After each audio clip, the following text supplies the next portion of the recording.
C'est un plaisir de se retrouver. Je suis chaque fois émerveillé de vous voir là pour ce temps d'heure bleu ciel, que vous soyez ici avec nous en Zoom ou que vous soyez ici avec nous en présence. Bienvenue avec tout ce que vous êtes, avec tout ce qui vous habite, tout ce qui est là, toutes vos pensées, vos émotions, vos sensations. Comme toujours, nous sommes là pour écouter encore et encore cet appel au-dedans de nous, à nous laisser envahir par ce vivant, par cet être que nous sommes. Et aujourd'hui, ce sera autour de la question, d'une grande question, qu'est-ce que la vérité ? Alors, c'est une question que nous a posée, que m'a posée l'une d'entre nous, et j'avais envie d'y répondre, d'un petit peu explorer tout cela, mais c'est une question qui existe depuis longtemps, puisque depuis même l'aube de l'humanité, on pourrait dire, mais on la retrouve par exemple dans les évangiles sous la forme d'une question de Pilate, le gouverneur de la Judée au moment de Jésus, qui, lors du procès de Jésus, où il questionne Jésus, il lui demande au fond s'il est le roi de la Judée, et il répond « Tu le dis, je suis né », donc c'est Jésus qui répond « Je suis né et je suis venu dans le monde pour rendre témoignage à la vérité. Quiconque est de la vérité, écoute ma voix. » Et Pilate lui répond « Mais qu'est-ce que la vérité ?» Et c'est intéressant parce que le récit ne nous donne pas la réponse de Jésus. Peut-être parce que la vérité n'est pas, comme on le croit encore, un contenu externe que l'on peut dire, un contenu auquel il faudrait adhérer, peut-être même sous peine de sanctions graves. Et heureusement, je crois que de nos jours, il y a de plus en plus de personnes qui ont compris qu'il ne s'agit pas de rechercher la vérité qu'on a, qu'on peut posséder, qu'on peut détenir, mais plutôt la vérité qu'on est. Et puis dans un temps où on a l'impression que toutes les vérités semblent remises en question, qu'on a l'impression que tout est relativisé, peut-être que c'est le temps de venir à une conception de la vérité qui est plus ouverte, peut-être plus expérientielle, en tout cas beaucoup plus intérieure. Donc c'est ce que je vous invite à explorer aujourd'hui. Alors nous y serons accompagnés comme d'habitude avec quelques paroles de Jésus à des disciples juifs qui les invitaient à connaître la vérité, c'est-à-dire à être en communion avec elle, à être la vérité plutôt que de chercher à l'avoir, à la détenir. Je vous invite à vivre cette heure et demie comme une expérience à chaque fois, en écoutant au-dedans ce qui se passe en vous, en recherchant ce qui vient résonner, ce qui vient rejoindre peut-être le fond de votre être, peut-être aussi à regarder les résistances, à regarder comment ça a de la peine à s'installer en vous, que ce soit les paroles, que ce soit les chants, que ce soit le silence, que ce soit le corps avec lequel nous sommes là aujourd'hui. Donc, écoutez tout cela. Et peut-être que le plus important, c'est cela en fait. C'est pas forcément de comprendre ce qui va être dit, mais plutôt de sentir au fond comment ça respire, comment ça peut faire son chemin, comment ça peut s'éveiller en nous. Voilà, comme vous connaissez le déroulement, il est un peu le même à chaque fois après ce temps d'introduction. Ensuite, on va chanter encore. Et puis, je vous conduirai dans une méditation. suivi d'un long silence. Et puis on aura cet apport donc autour de l'essentiel et autour de la vérité aujourd'hui. Et puis on aura un échange et un chant après, et finalement une bénédiction. Voilà ce que je vous propose aujourd'hui. Donc je vous propose d'abord de chanter.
Entrer dans le silence.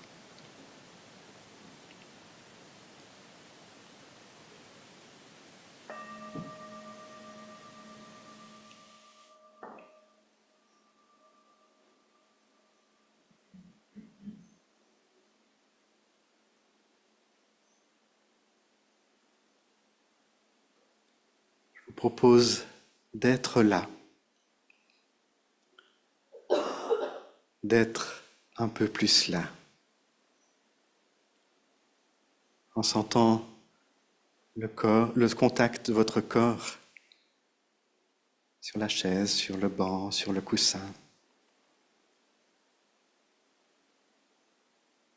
en sentant le contact de votre corps avec le sol.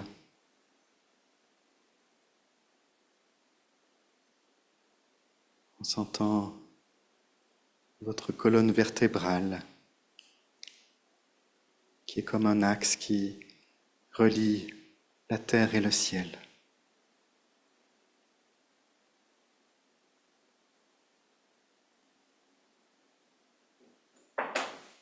En portant votre attention sur la respiration.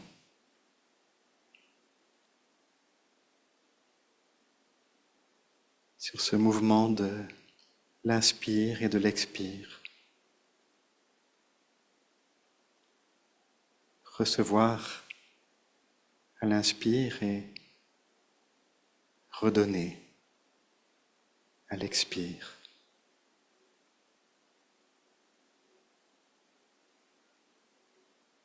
Peut-être inspirer plus doucement et expirer plus doucement.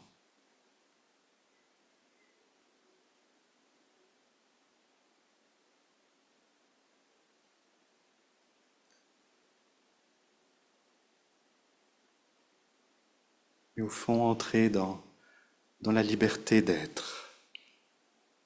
Il n'y a maintenant aucune exigence, aucune contrainte, aucune obligation.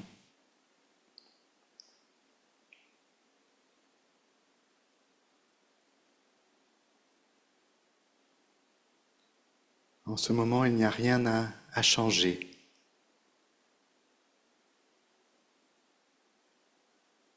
Rien à chercher.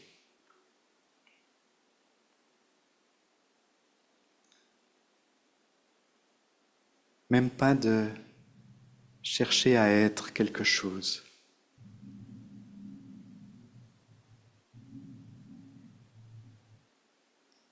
Juste entrer dans cette liberté d'être.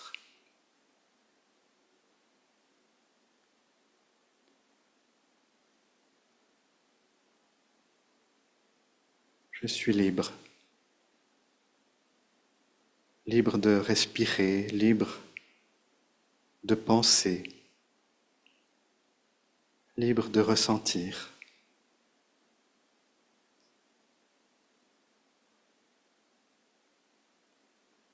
Et si une pensée monte en moi qui aimerait changer quelque chose en moi ou autour de moi, je lui souris et je la laisse passer.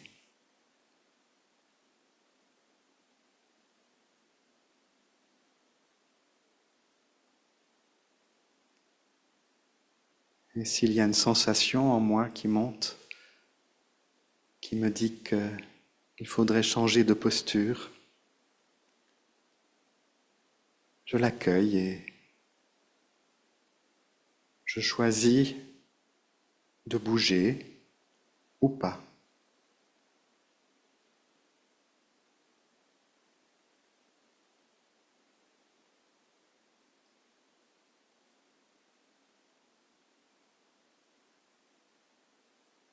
Et s'il y a une émotion qui monte, je la regarde avec bienveillance et je la laisse prendre sa place ou pas.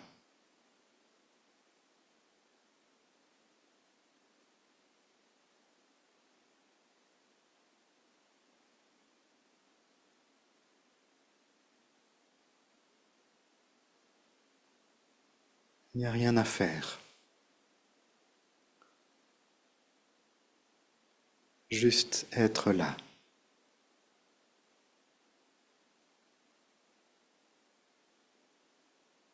Sentir la vie se déployer en moi et autour de moi.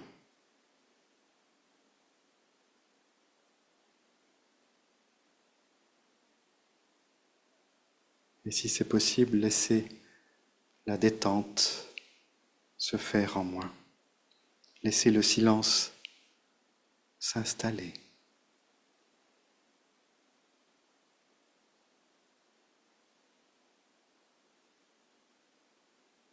Et s'y enfoncer toujours plus.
Toi, l'au-delà de tout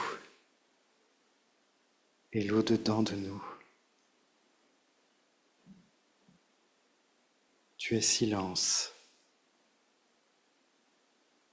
Et ce silence est éveil à la vérité en nous.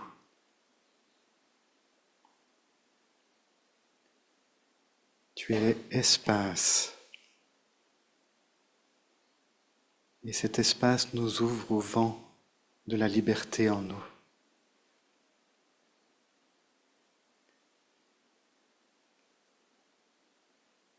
Tu es parole dans les mots,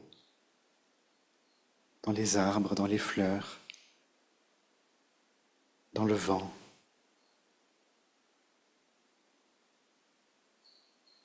Et cette parole nous informe à chaque instant de ton éternité.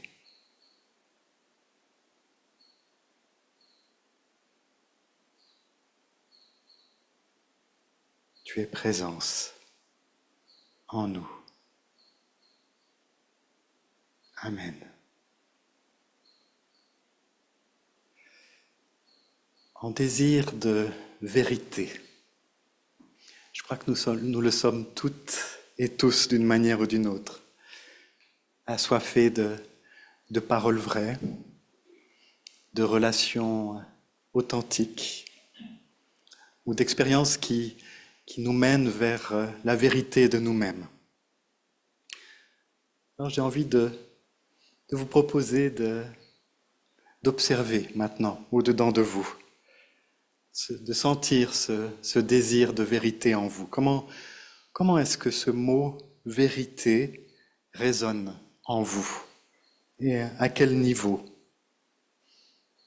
Est-ce que c'est un besoin de mieux comprendre? Un besoin de repères pour savoir comment orienter votre vie en toute sécurité? Comment trouver les codes de la vérité en vous? Est-ce que ce besoin de vérité, c'est plutôt un besoin de clarification des relations avec les autres, surtout quand je sens qu'il y a quelque chose comme un décalage ou quelque chose d'artificiel entre nous ou entre ce qui est dit et ce qui est ressenti? Est-ce que c'est un besoin de vérité dans ma vie parce qu'il y a des éléments qui sont cachés, ou qui ne se disent pas, qui ne doivent peut-être pas être dits? Un secret de famille, quelque chose d'un malaise. Est-ce que j'ai besoin de vérité aussi pour pouvoir faire confiance? Et à ce moment-là, peut-être que ça révèle quelque chose d'une blessure ou d'une trahison ou d'une souffrance. La peur d'être de nouveau abusé, trompé, dupé. Ou bien est-ce que la vérité, pour moi, c'est le besoin d'un rétablissement de la justice? Que les choses soient dites comme elles ont été en réalité. Et de pouvoir ainsi de nouveau faire confiance à la vie et en l'humanité. Ou est-ce que c'est quelque chose entre moi et moi, où je me sens divisé entre différentes parts, entre ce que je dis et ce que je ressens de moi? Comment être en vérité avec moi-même? Comment me sentir aligné, me sentir en adéquation avec mon être profond?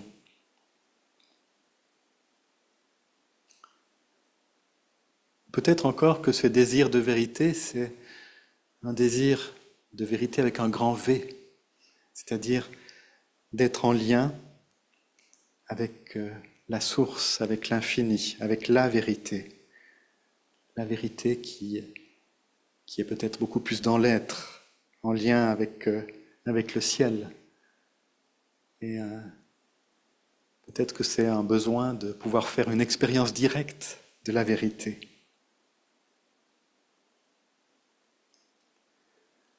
Voilà, il y a des tas de manières de ressentir ce mot vérité, de le laisser résonner dans nos vies. Probablement qu'il y en a plusieurs qui vous rejoignent. Juste sentir cela.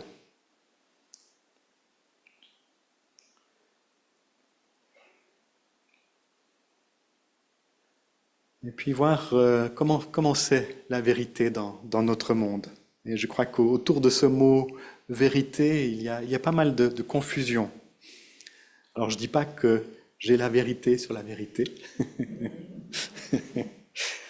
mais peut-être que quand même c'est bon de clarifier deux, trois choses. La définition du dictionnaire de la vérité, c'est une connaissance qui est conforme à la réalité, qui lui correspond. Donc il y a une correspondance entre des mots et puis une réalité. Ou bien c'est un concept, une conception, une pensée qui est reconnue comme juste par un certain nombre de personnes. Mais on sait à quel point finalement la réalité est biaisée actuellement. Notre perception plutôt de la réalité est biaisée. On sait déjà qu'on ne connaît qu'à travers le filtre de nos mémoires, qu'à travers ce que nous sommes, qu'à travers ce qui nous a blessés aussi. Donc on ne peut pas connaître la vérité de la réalité. Il y a toujours quelque chose comme un filtre en fait. Nous prenons pour vrai ce que nos yeux voient, ou ce que nos oreilles ou notre cœur est capable de percevoir, mais au fond nous ne connaissons qu'à travers ce que nous sommes. C'est déjà une chose. Je vous propose une définition de la vérité un peu différente de celle du dictionnaire. Je propose ceci. Une vérité, c'est ce qui permet de se relier à la réalité des choses et de s'éveiller au réel, avec un grand R. On va y revenir. Mais j'ai envie aussi de citer Christian Bobin, qui a des paroles tellement belles. Il dit ceci: « Quand la vérité entre dans un cœur, elle est comme une petite fille qui, entrant dans une pièce, fait aussitôt paraître vieux tout ce qui s'y trouve. »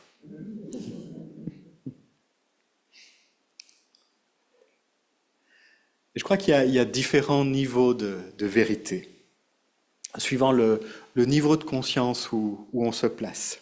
Alors je vous en propose 3 niveaux, il y en aura peut-être d'autres, mais c'est des niveaux qui vont nous faire progresser depuis l'extérieur vers l'intérieur, et peut-être depuis les mots jusqu'au silence. La première des vérités, c'est celle le premier niveau de vérité, c'est celui dont on a le plus l'habitude, c'est la vérité des faits, la vérité scientifique, la vérité du monde des objets. C'est donc celle de la science, mais aussi des tribunaux ou de l'information. On essaye d'établir des faits, on essaye de démontrer la vérité des choses, le fonctionnement de la physique, de la chimie, de la biologie, de l'astronomie, de toutes ces sciences qu'on dit exactes. Mais c'est aussi celle des sciences humaines et sociales, même si dans ce domaine-là, déjà, la vérité semble plus difficile à établir, mais pourtant même en psychologie ou en histoire, il semble possible de se mettre d'accord sur ce qui est communément admis comme étant la vérité, à partir de critères prédéterminés. Et donc, dans ce domaine-là, je tiens pour vrai ce qui est communément établi à travers différents critères ou à travers différents instruments. Et pour prendre un exemple qui nous concerne, c'est parce que c'est une question que beaucoup de gens se posent sur l'existence réelle du Christ ou pas.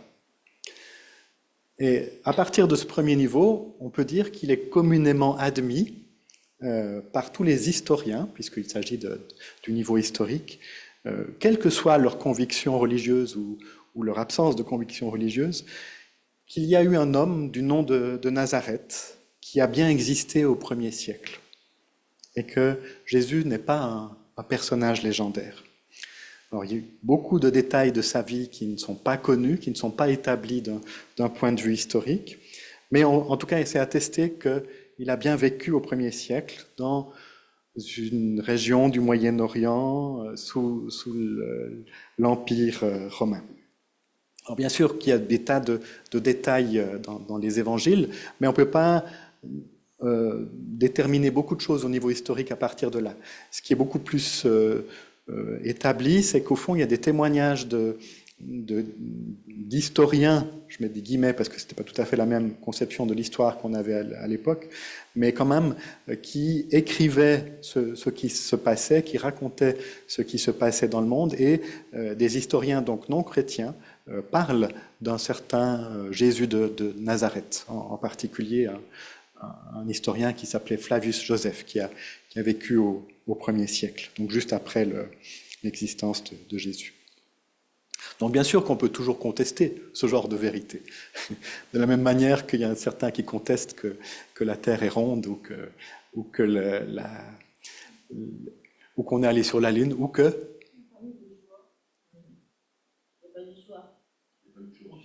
Ah, de Shoah, oui, exactement, pardon. Je pensais à une autre. Oui, c'est ça. Oui, voilà, ce déni de l'histoire aussi qu'on peut avoir. Voilà. Donc on voit effectivement que déjà à ce niveau-là, il peut y avoir des distorsions de la vérité, des fake news qui sont tellement présentes actuellement. Ou bien même ce qu'on appelle l'intelligence artificielle qui est en train de créer des éléments qui ressemblent à la réalité, qui ont tout l'aspect de la réalité, mais qui ne sont pas la réalité, qui sont des constructions complètes en fait. Donc on entre dans un monde où la vérité, au sens de l'information et de la vérité même scientifique, devient de plus en plus difficile à établir. Et ça va être de plus en plus difficile de faire confiance à ce qu'on nous dit et à ce qu'on nous montre. Et je crois que c'est un grand danger pour nos sociétés actuellement, que celui de l'effondrement, au fond, de la vérité, comme on le dit. Donc la distorsion de cette vérité. Et on sait qu'une société, elle a besoin de pouvoir se reposer sur un certain nombre de vérités communément admises. Et si elles sont toutes remises en question, ça va devenir compliqué. Voilà pour le premier niveau de vérité. Et puis il y a un deuxième niveau, plus personnel, c'est la vérité qui est née de l'expérience, née de mes ressentis, peut-être même de mes intuitions. C'est une autre manière de s'approcher de la vérité, donc par une attention à ce qui se passe au-dedans de moi, à travers mes ressentis. Je vais tenir pour vrai ce que j'ai expérimenté avec mon corps à travers mes émotions. Je vais tenir pour vrai ce qu'il m'a été donné de voir à travers une vision, à travers une parole, ce qu'il m'a été donné de sentir d'une personne, d'une situation, d'un événement. Alors évidemment que c'est beaucoup plus facile de remettre en doute ce genre de vérité intérieure, et même pour soi-même, parce qu'on a vite fait après, je ne sais pas, une expérience forte de la remettre en question, de dire bon, je me suis imaginé des choses. C'était pas vrai en fait, c'était juste le produit de mon imagination. Donc on est dans une vérité beaucoup plus subjective, beaucoup plus intérieure, qu'on ne peut évidemment pas établir scientifiquement ou très peu. Et puis le danger là, alors, c'est que chacun ait sa vérité, qui est une vérité complètement différente les uns des autres, et qu'on se retrouve ainsi avec une multitude de manières de vivre sa vie et sa spiritualité, toutes basées sur mon expérience, sans qu'on sache vraiment mettre des critères sur ce qui est peut-être bon ou ce qui l'est pas. Donc, pour discerner, au fond, ce qui m'apporte de la vie ou ce qui l'est pas. Alors, peut-être qu'un des critères qu'on pourrait adopter pour quand même mettre un petit peu de véracité dans ses expériences personnelles, c'est d'abord le critère de l'humilité. C'est-à-dire si, quand j'exprime quelque chose de cette vérité, je suis d'accord de dire que c'est quelque chose de personnel et pas forcément valable pour tous et toutes. Et donc aussi la capacité de se laisser remettre en question à travers la parole d'autres, mais aussi à travers l'expérience qui est parfois millénaire d'autres, des anciens, comme on dit, qui ont déjà expérimenté des choses du même type. Et puis si cette humilité n'est pas là, et puis qu'on voit qu'il y a plutôt un désir de toute puissance et d'auto-célébration, d'égocentrisme, ben c'est sans doute qu'on se trompe de voie. Et puis un autre repère quand on recherche la vérité, c'est voir ce que ça m'apporte au fond. Est-ce que ça m'apporte de la paix, de la sérénité, de la joie, ou est-ce que ça m'apporte de la division intérieure ou quelque chose qui me sort de moi-même, en fait, hein. Et ça, c'est un critère qui est magnifique, parce qu'au fond, il est très facile à sentir, en fait. Et c'est ce qu'on appelle un des critères ignatiens, en fait, hein, de la spiritualité de Saint Ignace. Sentir ce qui est bon, au contraire de ce qui m'amènerait vers une désolation intérieure. Et Saint Ignace disait, ben, au fond, c'est facile, ce qui est bon, ben, ça vient de Dieu. Il osait le dire. Et je peux vous dire qu'au fond, c'est vraiment un critère très intéressant. On peut se reposer sur ce qui est bon pour moi, sur ce critère-là. Et puis on sent qu'un autre critère qui est très proche, c'est donc sentir si c'est bon, si ça m'apporte de la paix, ou bien si ça brûle, au sens positif de moi. Si c'est comme un feu, il y a quelque chose qui est fort en moi. C'est ce que dit d'ailleurs Christian Bobin aussi, hein. La vérité est ce qui brûle. La vérité est moins dans la parole que dans les yeux, les mains et le silence. La vérité, ce sont les yeux et des mains qui brûlent en silence.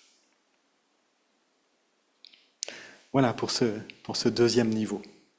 Et puis, il y a un troisième niveau.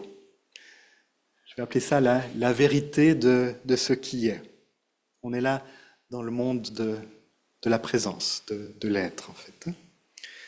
Et on s'approche de ce qui est à la racine de mon être, de ce qui, en moi, ressent, en fait. Non plus le ressenti, mais de ce qui, en moi, ressent. Donc on touche à la vérité de l'être, à la source de la vie, de ce qui est en moi au-delà des mots, et de ce lieu de silence en moi. Et Jésus appelait cette source le Père, en fait, hein, le Père qui est en moi. Et il avait fait une expérience particulière d'intimité en se sentant si proche de la source qu'il pouvait dire qu'il était un avec elle, un avec le Père. Et d'ailleurs, il n'a jamais dit « j'ai la vérité ». Par contre, il a dit « je suis la vérité. Je suis le chemin, la vérité et la vie ». Et on pourrait aussi même traduire « je suis est la vérité en moi ». Donc pour lui, la vérité est comme une expérience d'unité avec le réel. D'autres termes, on pourrait dire aussi c'est l'expérience de l'éveil, en fait, hein, aletheia. Le mot grec pour dire la vérité, c'est aletheia, donc le contraire de l'endormissement, de la léthargie, c'est l'état d'éveil, en fait, hein, de vigilance, on dit aussi. Mais voilà, la vérité, c'est entrer dans un état d'éveil où l'on voit la réalité telle qu'elle est, à ce moment-là, avec sa vraie lumière. Et c'est très difficile de mettre des mots là-dessus, parce qu'au fond, il n'y a plus de mots à ce niveau-là. Il y a quelque chose d'un je suis, simplement. Mais lorsque quelqu'un a atteint cet état d'éveil, cet état du je suis, ça implique généralement une compréhension profonde de la réalité, au-delà de notre conscience ordinaire. Donc, qui ne passe pas par les concepts dont on a l'habitude. comme une expérience directe où nous est révélée au fond l'unité de tout ce qui existe, de toute existence. Et donc encore moins dans ce niveau-là, on ne peut pas posséder cette vérité, on peut seulement la vivre en fait. Donc on ne cherche plus une vérité à avoir ou à détenir ou à acquérir, mais à être la vérité qu'on est. Ne prétend plus la détenir. C'est toujours dangereux de dire cela d'ailleurs. Mais on tient simplement dans la présence. Et je crois que quand Jésus utilise ce mot vérité, je pense qu'il évoque donc cette réalité de la source, du Père, de l'éveil. Et j'aimerais partager avec vous un texte, un récit qui parle justement de cela. C'est un dialogue entre Jésus et ses disciples juifs, aux Juifs qui avaient cru en lui. Il disait ceci: si vous restez fidèles à ma parole, vous êtes vraiment mes suiveurs, mes disciples, mes adeptes. Vous connaîtrez la vérité, et là j'ose dire, connaîtrez l'éveil, si ça vous parle mieux, et la vérité vous rendra libre. Donc pour lui, la vérité, elle est à connaître d'abord, mais c'est au sens d'une expérience. Le mot connaître, en hébreu en particulier, c'est une connaissance d'intimité. On connaît sa femme ou on connaît son mari dans l'intimité. Donc ce n'est pas avec des mots ou comme quelque chose d'extérieur à nous, mais comme une réalité intime, une connexion à la source. Et donc il dit, cette expérience vous rendra libre. De qui? De quoi? De quoi serions-nous esclaves? C'est justement la question que lui posent en retour les Juifs. Ils lui répondirent: nous sommes la descendance d'Abraham et nous n'avons jamais été esclaves de personne. Comment peux-tu dire, toi, vous deviendrez libres? Jésus leur répondit: en vérité, ce qu'on traduit de amen, amen. Quand on dit amen, on dit oui, c'est juste, je reconnais cela comme une vérité. Je vous le dis, quiconque est désorienté est esclave du désalignement. Or, l'esclave ne demeure pas pour toujours dans la maison.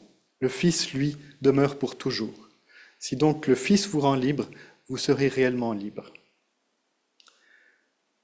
Donc, l'expérience de la vérité ultime, qui est celle donc du Fils, qui se reconnaît Fils du Père, Fils de la source, fille de la source, nous rend libres de toutes les mémoires, de tous les conditionnements, de toutes les croyances, de toutes les identifications, de toutes ces querelles identitaires dans lesquelles nous nous noyons parfois, dans ces loyautés multiples.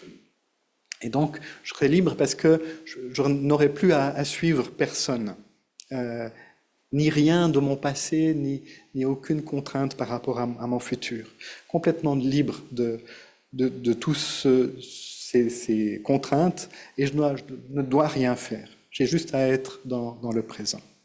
Donc, au fond, Jésus nous invite à être avec lui dans ce je suis, avec lui dans l'être, avec lui dans la source, et à dire avec lui, je suis la vérité.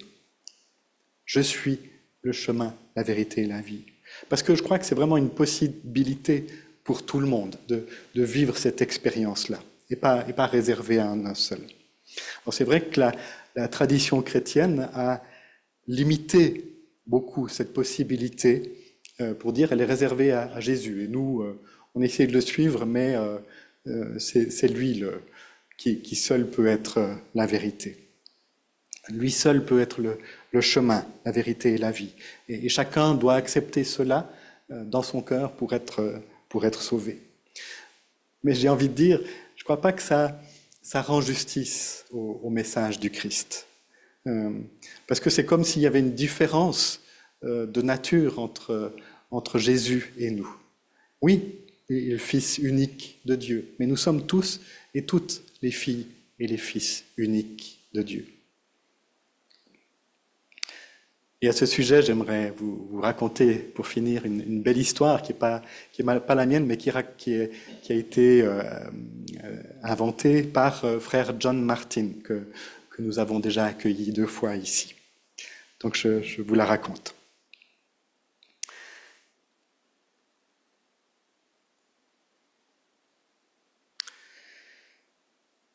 Il était une fois un grand sage et un prophète. Et son nom était Sagette. Un grand sage et un prophète. Il réalisa qu'il ne faisait qu'un avec le divin. Dans cette prise de conscience, il s'est également rendu compte que chaque être humain avait la même possibilité ou potentialité. C'était devenu sa mission de proclamer cette vérité et d'inviter tout le monde à réaliser cette vérité. Sa mission était de rendre le monde libre. Sagette a déclaré « Je suis la lumière du monde, vous êtes la lumière du monde. Je suis le sel de la terre, vous êtes le sel de la terre. » Au sens où je donne du sens au monde, vous donnez du sens au monde. Je suis le chemin et la vérité et la vie, vous êtes le chemin, la vérité et la vie. La vérité vous rendra libre. Découvrez la vérité. Moi et le Père sommes un. Vous et le Père êtes un. Je suis toute la création, vous êtes toute la création. J'ai brisé toutes les barrières et je vois un Dieu, une humanité, une création. Brisez toutes les barrières et voyez un Dieu, une humanité, une création. Quoi que je fasse aux autres, je le fais à moi-même. Il n'y a pas d'autre. Quoi que vous fassiez aux autres, vous le faites à vous-même. Il n'y a pas d'autre. Je vous lave les pieds, c'est pour vous aider à prendre conscience de votre dignité. Lavez-vous les pieds les uns aux autres et aidez chacun à prendre conscience de sa dignité. Je vis une existence humaine de première main. Vivez une existence de première main. Je ne veux réduire personne à un être humain de seconde main, un disciple. Ne réduisez personne en un être humain de seconde main, comme un disciple. Je n'appelle personne mes serviteurs ou mes disciples, mais mes amis. N'appelez personne vos serviteurs et disciples, mais amis. Repentez-vous, réalisez cette vérité. Et donc, Sagette a invité tout le monde à réaliser cette vérité. Mais après sa mort, ses disciples l'ont interprété différemment. Il leur était probablement difficile d'imaginer ce que Sagette réalisait, était une possibilité pour eux aussi. Personne ne devait les blâmer pour leur compréhension. Ils ont interprété selon leurs besoins et leur compréhension. Ils ont déclaré « Sagette est la seule lumière du monde. Suivez cette lumière. Sagette est le seul à être lumière pour lui-même. Suivez cette lumière. Sagette est le seul chemin, la seule vérité, la seule vie. Suivez ce chemin, cette vérité et cette vie. Sagette est le seul à pouvoir dire que le Père et moi ne faisons qu'un. Croyez-le. Sagette est le seul à avoir vécu une existence humaine de première main. Imitez-le. Sagette est la seule vérité. Lui seul peut vous rendre libre. Obéissez-lui. Repentez-vous. Croyez en Sagette. Devenez son disciple. Regrettez vos péchés. Acceptez Sagette comme votre sauveur et devenez un sagessien. Ainsi, ses disciples n'ont pas proclamé la pleine vérité de Sagette, mais seulement une demi-vérité. Ils sont devenus missionnaires, ils ont répandu ce message au loin, et parfois, dans certains endroits, ils l'ont même imposé à d'autres. Ce message a attiré de nombreuses personnes et elles sont toutes devenues sagessiens. Il y avait donc des milliards de sagessiens. Un jour, Sagette est revenu pour voir comment son message avait été reçu et comment il libérait les gens. Et il a été choqué de voir des milliards de sagétiens. Il se sentait très, très triste. Que s'est-il passé, s'est-il demandé. Je voulais que les gens deviennent libres, prennent conscience de leur propre dignité et disent « Comme moi, je suis le chemin, la vérité et la vie ». Je voulais que chacun soit une lumière pour soi et vive une existence humaine de première main. Mais tout le monde dit « Sagette est la lumière du monde, Sagette est le seul chemin, la vérité et la vie ». Ils sont tous devenus mes colonies. Ils sont tous devenus des êtres humains de seconde main. Ma mission était d'être un libérateur spirituel, mais on me présente comme un colonisateur spirituel. Partout des colonies spirituelles se forment en mon nom. C'est le jour le plus triste de ma vie, se dit-il.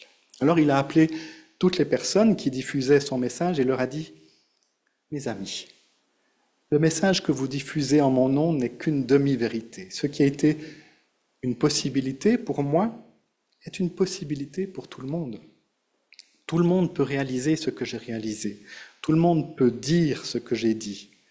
En proclamant une demi-vérité, vous m'avez transformé en colonisateur spirituel. Vous avez créé des colonies spirituelles en mon nom. Vous avez creusé un gouffre entre moi et les autres. Vous avez créé un apartheid spirituel entre moi et les autres. Mes amis, proclamez la pleine vérité, et alors vous ferez de moi un libérateur spirituel, et vous donnerez la liberté à toutes les colonies spirituelles. Abolissez cet apartheid spirituel entre moi et les autres, supprimez ce fossé entre moi et les autres. Personne ne devrait dire de lui « je suis un sagétien ». Il faut aider chacun à découvrir sa dignité et son originalité et à dire comme moi « je suis le chemin, la vérité et la vie ». Cela créera un monde d'unité, de liberté, de paix.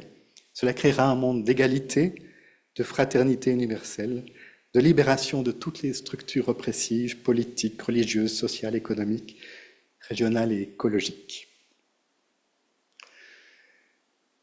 Ces auditeurs ont d'abord été choqués, mais ont finalement accepté cette vision avec joie. Sagette se sentit heureux et partit satisfait.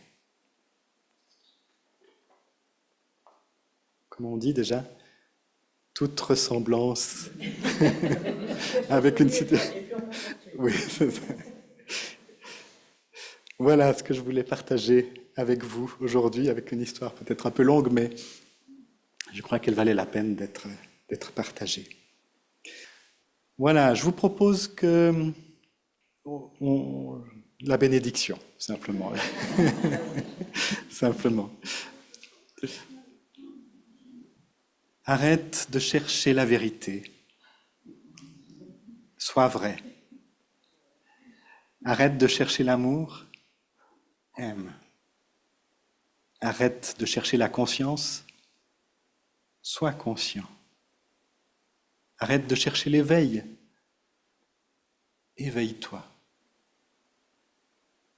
Arrête de chercher la vie. Sois vivant. Arrête de chercher la lumière.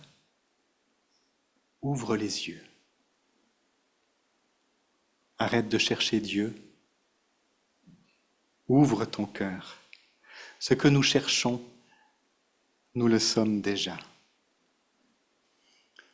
Soyez bénis dans la vérité de ce que vous êtes, au nom de l'être qui est ce qu'il est. Amen.